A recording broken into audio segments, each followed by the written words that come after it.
To Caroline and the Kennedy family, to all the members of Congress and distinguished guests here tonight, it is an extraordinary pleasure to join you to mark the 50th anniversary of John F. Kennedy's inauguration.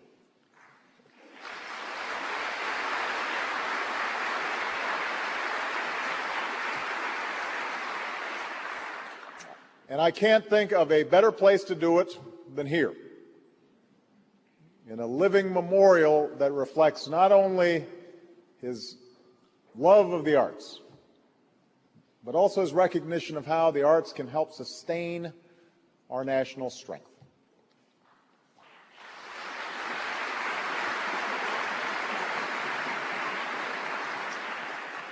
Now, we mark this anniversary with a measure of sadness as we remember the extraordinary life of Sergeant Shriver, a man who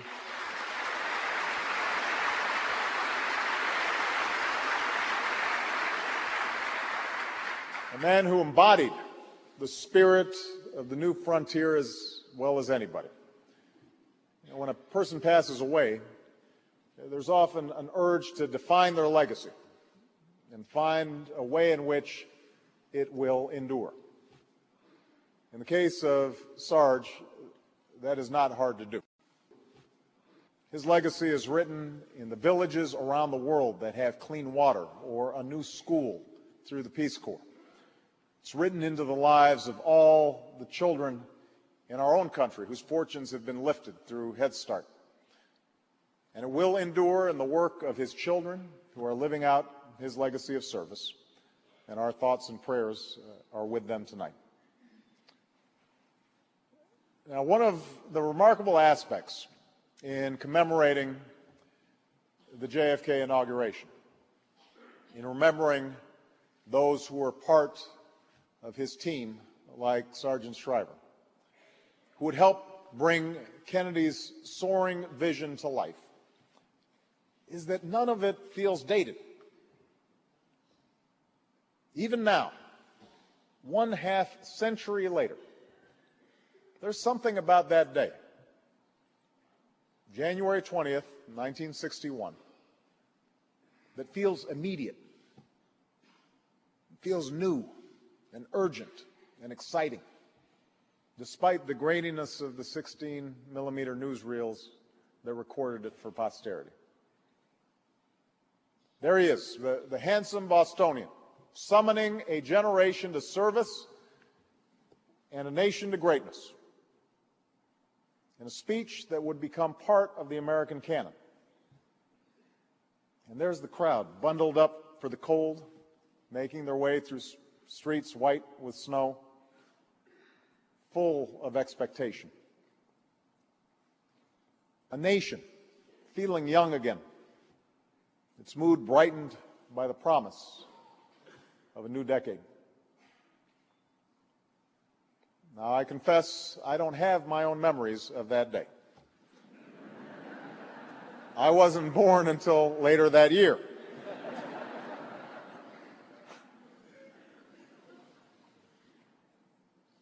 What I know of that day and the 1,000 days that followed,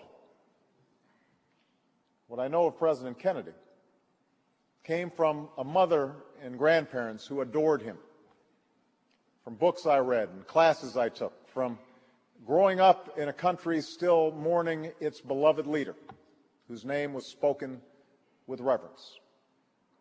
And I know him through the legacy of his children and his brother Teddy, who became extraordinarily dear friends of mine.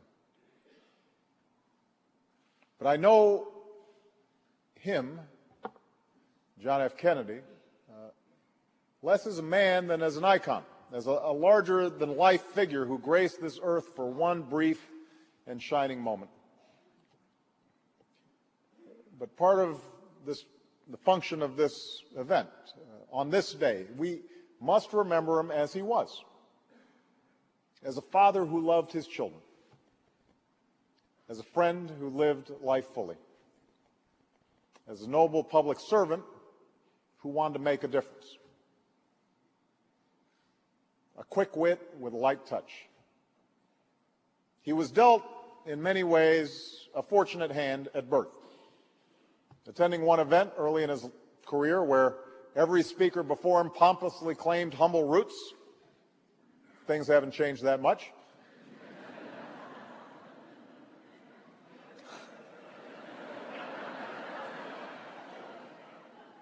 John Kennedy confessed when he took the podium that he was, and I quote, the only fellow here who didn't come up the hard way.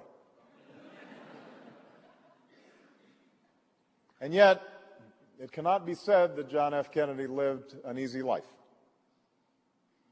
He lost an older brother in the war, a sister shortly thereafter. He nearly lost his own life, too, when a Japanese gunship cut his PT boat in half, casting him into the water, from which he swam a crewmate to safety. Another sister struggled with a severe mental handicap. His own health was so poor that priests pronounced his last rites on several different occasions. And he endured the personal prejudice and political poison of anti-Catholic fervor. And there is surely a possibility, under such circumstances, that a person will retreat from the world. That a person, particularly one born to wealth, will seek a life of luxury and ease. That a person confronted by the coldness of chance will become bitter or cynical or small. It has happened to others. But that is not the life that John F. Kennedy chose. As he famously said at a press conference, life is unfair. We can't choose the lots we are given in life, but we can choose how to live that life. John F. Kennedy chose a life in the arena, full of confidence that our country could surmount any obstacle, as he'd seen it do himself. He chose a life of leadership, fired not by naive optimism, but committed realism. Idealism, as his wife Jackie put it, without illusions. That is the idealism, soaring but sober, that inspired the country and the world 1/2 century ago.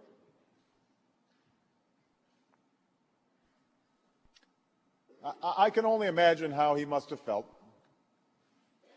entering the Oval Office in turbulent times.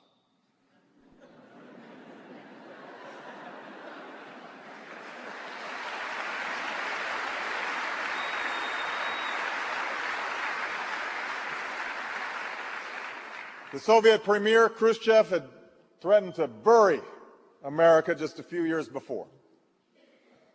Wars of liberation, as they were called, were being waged around the globe, from Laos and Vietnam to Congo and Cuba, just 90 miles from our shore. At home, a young preacher's cause was gaining traction across a segregated land. In this volatile America, this tinderbox of a world, President Kennedy led with a steadying hand, diffusing the most perilous crisis of the Cold War without firing a single shot, enforcing the rights of young black men and women to attend the university of their choice, launching a corps of volunteers as ambassadors for peace in distant centers of the globe, setting America's sights on the moon, unwilling to lose the space race in the wake of Sputnik. We know the moonshot story. It's a familiar one, often invoked to make the case for an ambitious idea. But it's easy to lose sight of just how improbable it seemed in May of 1961. When President Kennedy proposed going to the moon, America had just 15 minutes of manned flight experience in space. NASA had neither a plan nor a shuttle for making a lunar voyage. Its own engineers had taken out the slide rules, and they were deeply skeptical of the mission. The science just wasn't there. President Kennedy understood that. But he also knew something else. He knew that we, as a people, can do big things. We can reach great heights. We can rise to any challenge, so long as we're willing to ask what we can do for our country, so long as we're willing to take America's destiny into our own hands. What President Kennedy understood was the character of the people he led. Our resilience, our fearlessness, our distinctly American ability, revealed time and again throughout history, to defy the odds, to fashion our future, to make the world anew.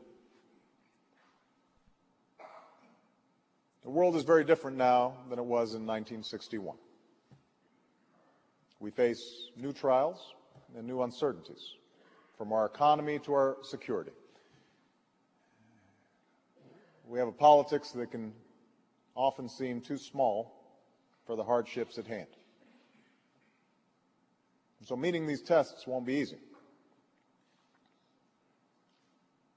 But we cannot forget, we are the heirs of this president who showed us what is possible.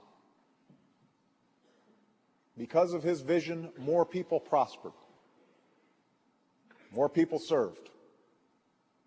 Our union was made more perfect. Because of that vision, I can stand here tonight as President of the United States.